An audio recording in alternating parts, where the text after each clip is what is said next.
Now that Hollywood is finally being exposed, it's important we bring to light all who are guilty. Most celebrities are desperately waiting for this to be over, hoping they aren't the next one to be called out. The truth is, there's a lot more Diddys in the industry than people know about. Men who have shown similar sinister behavior over the years that just got swept under the rug.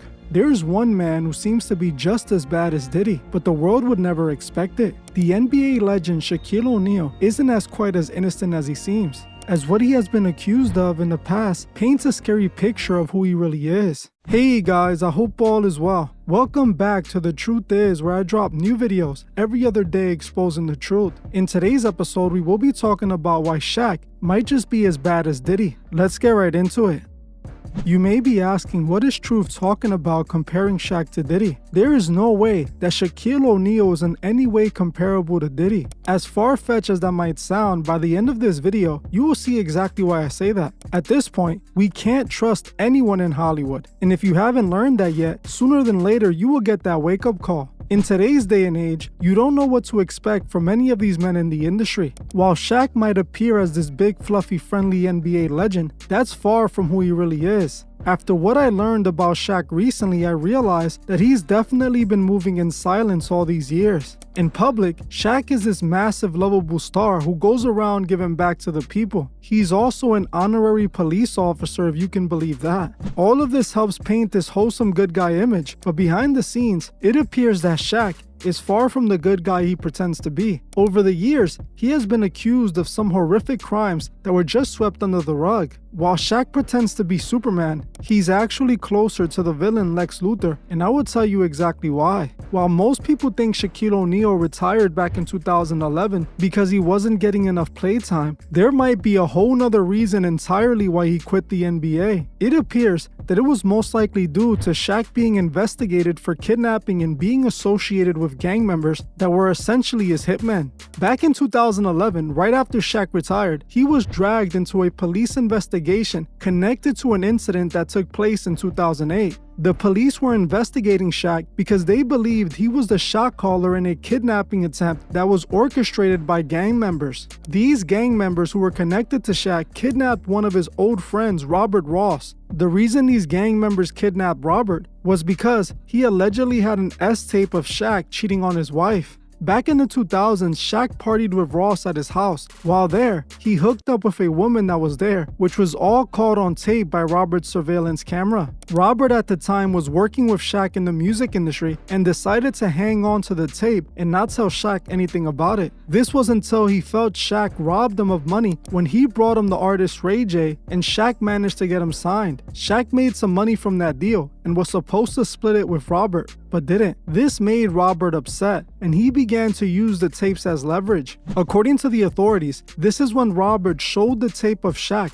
hooking up with this woman to Shaq's wife, offering to give her a copy. This is what I believe led to his wife eventually divorcing Shaq, as she split with him and filed for divorce back in 2009 after she saw the tape in 2008. Apparently, Shaq found out about this and didn't like this at all. This is when Shaq allegedly called his gang member friend Liddell Rose, telling him he needed to get that tape back for him at any means necessary, with Liddell gathering weapons and 6 of his gang members to go hunting for Robert. Eventually, they found him driving a Rolls Royce in front of a convenience store in the Sunset Strip. When they found him, they pointed their weapons at Robert and forced themselves into his car. The gang members then forced Robert to drive his car to Liddell's house, where they attacked him and robbed him of his Rolex and chain. Liddell demanded the tape, and Robert pleaded for his life, telling them that he would get them the tape if they let him go. When they let Robert go, he went to the police and snitched on the men. The 7 men were eventually arrested and charged with robbery, kidnapping, and other crimes connected to this incident. This led to Shaq himself being under investigation for some time, but interestingly enough, he and the 7 gang members were all cleared. The prosecutor said there was credibility issues with the victim, but the prosecutor never released what those issues were, and to me, it obviously appeared as a cover-up. Something that was clear because even Shaq's ex-wife confirmed she saw the tape in court. His wife clearly left him because of that tape. Even with the clear-cut evidence, the investigation was dropped and the case was closed. The story doesn't end here though, as Robert Ross came out and sued Shaq, exposing his dark alleged crimes. Robert was suing him for allegedly masterminding a plot to have him kidnapped by other gang members back in 2008. On top of this, he was also suing Shaq for hiring him to take out people on his behalf. According to the lawsuit, Shaq allegedly ordered Robert to take out at least 3 different people. A gang member who disrespected Shaq in front of his wife, and that man actually went missing and was never found. He also ordered him to take out a record producer whom Shaq had issues with, and also a woman who Shaq had cheated on his wife with and got her pregnant, then paid her to get rid of it. According to Robert, Shaq also asked him to break an NBA player's shooting arm. Here we have a man who was a confirmed friend of Shaq, accusing him of being the mastermind of several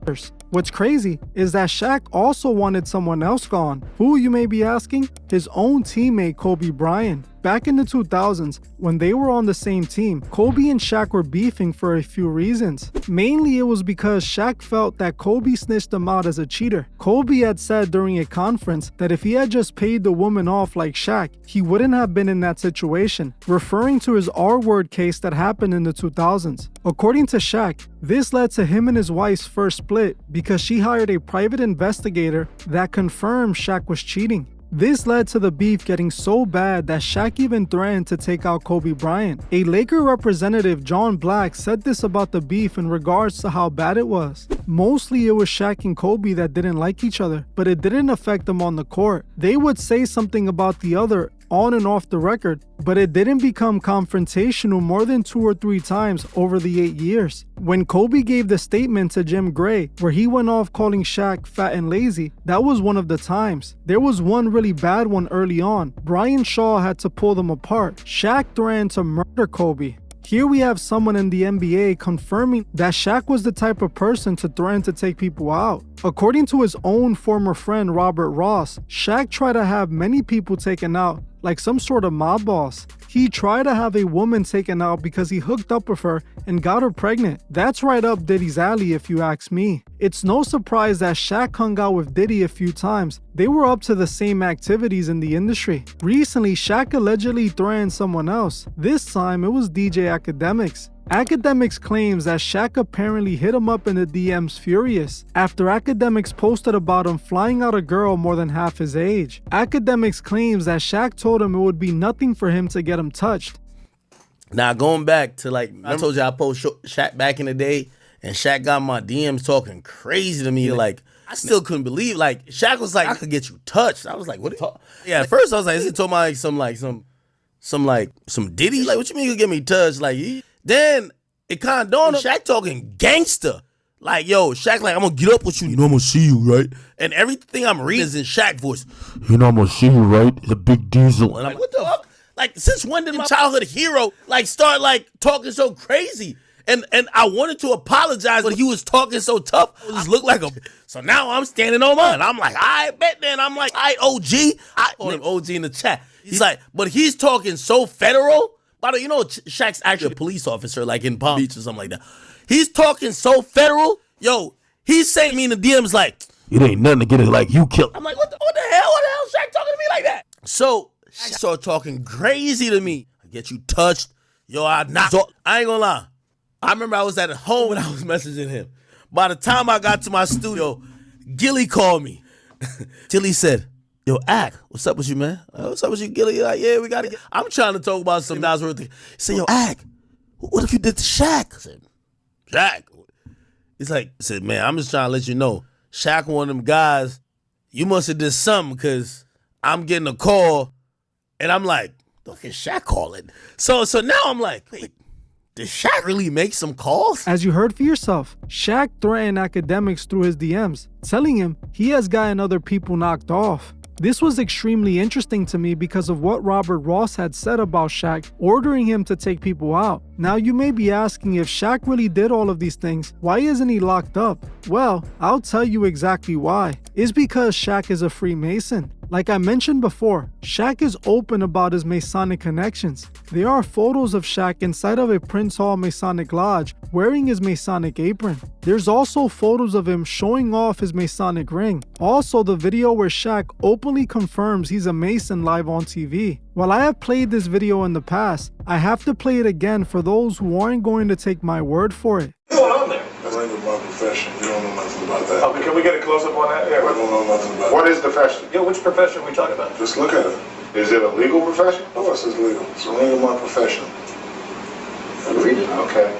It's too many. That's too bright. That's too bright. Well, anyway. Oh, Mason, are you a Mason? Of course I am. Okay. Of course I am. Okay. As you saw for yourself, Shaq admits he is a part of the Freemasons, and most big judges and prosecutors are also a part of a Masonic organization. The Freemasons take an oath to protect each other. Shaq took that oath, and it's the reason he kept getting away with all these crimes. I am pretty sure Shaq ordered those hits, as not only did his wife confirm she saw the tape, but he also threatened Kobe and academics. Just like Diddy, Shaq has been using his massive fame and power to have his way with people. Whenever he gets caught, they clean up the mess for him. While Shaq wants to appear as this innocent NBA legend, in reality, he's a Freemason occultist who most likely has gotten many people knocked off. Like I said at the beginning of this video, none of these people in Hollywood should be trusted. They are all up to the same activities, it's just been hidden. In my opinion, Shaq, just like Diddy, should be investigated, as we the people have to keep the same energy with everyone who is up to this evil in Hollywood. No one should get spared. Maybe only then could Hollywood be changed for the better. These people have been operating on their own set of rules and are being protected while doing it. That needs to end, and we need the truth to be exposed about all of the monsters in the industry.